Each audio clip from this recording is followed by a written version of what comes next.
Hey y'all, I'm back with a DIY embellishments video, and this time I'm going to be sharing how I created these layered florals. And I'm going to start by punching a bunch of different shapes. Now I know what you're thinking. You're probably like, well, I don't have punches, or maybe a lot of you do, and maybe some of you don't. But you can, by all means, do this by hand. I just think it's much easier, and it's so worth it to have different punches in your stash. You guys know in my DIY embellishments videos, I use punches all the time, and I think they're so worth having, and they're worth the one time fee or whatever that you're going to spend to get quite a bit of use out of them. So I'm starting by punching several different sizes of circles. I think they range from about 3/4 of an inch to like 1 1/4 maybe.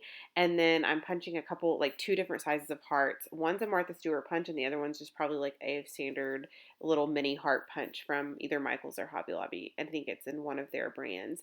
I took these scraps from my stash. Now, a lot of the scraps are from the Hip Kit Club. Probably the first little section I went through, and then some on the bottom, and then some of these smaller papers are just from things that I pulled from my stash. Um, Basically, what I'm going to be doing is showing you guys how I recreated these heart florals. Now, I found a pin on Pinterest that when I was searching for DIY embellishments, I just found this pin. And a lot of times I like to do a general search and then just recreate what I see. And so you guys know I like to add layers and like to add different things to my embellishments. So I decided to make the floral kind of like the way that they showed, although I do change it up a little bit. And then layer on top of that. So I'll show you how I do that. But first I divided up the shapes, and I'm going to take one of the circles, and I'm going to take the smaller hearts, and I'm going to simply put adhesive on the back of the circle. So I guess I'm looking for some hearts. I guess I was looking for kind of a more pink and purple color, and for some reason I couldn't find that. But I'm going to put adhesive on the back of the circle, and then I'm simply going to turn the circle, or turn the heart like upside down, and I'm going to place it on the back until I get kind of a petal look. And then I'm going to place adhesive on that entire flower, and then I'm going to put a little bit of an enamel dot in the center, and then I layer that flower right on top of just a circular piece. Now on the second one, I have I have turned the hearts right side up. So then the petals are there's gonna be two petals like per heart, if that makes sense. And so instead of it just looking like kind of a pointy end, because I turned it upside down on the first one, I'm actually gonna layer them to where or layer them, I guess, kind of stagger them, or kind of have them touch to where the petals are.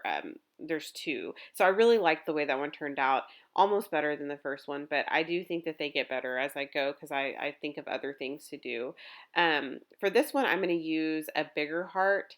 I have chosen a little bit of a bigger circle. I think the circle that I'm using here is probably about a 1 inch circle, and I used the heart right side up so that it would have the two petals, and so the point touched the adhesive on the back. Again, I put adhesive on the very back, and then on the back of the circle, and then I placed the heart on top of that adhesive where the pointy end touched the adhesive on the back, so that the petals would be sticking up, um, or peeking up from the circle.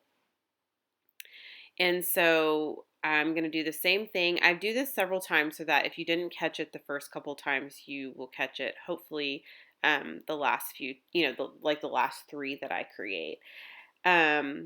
I'm trying to think. I know it's sped up quite a bit, but like I said, it is a repeated process, and so I hope that you guys can see what I'm doing. On that one, I went ahead and turned the bigger heart upside down again, and so it's more of a pointy petal like I did on the first one.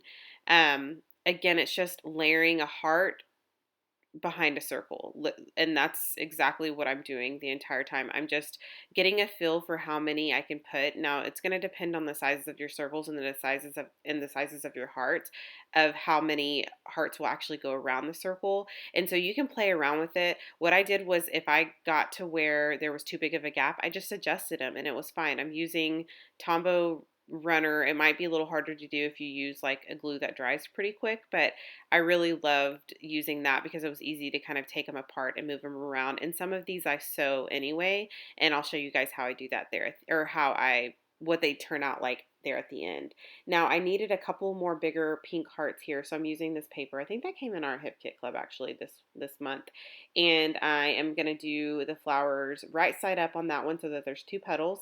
So the back is touching the point. And I know I'm probably making this more complicated than it is and when I'm speaking about it, but I'm also going to layer a couple smaller hearts right on top. And I'm looking for the blue paper so that I can get those to match. And I'm going to cut a couple more hearts and then just layer those right on top. And then I'm going to sew some of those and you guys will see the final result. So if you have any questions, please let me know.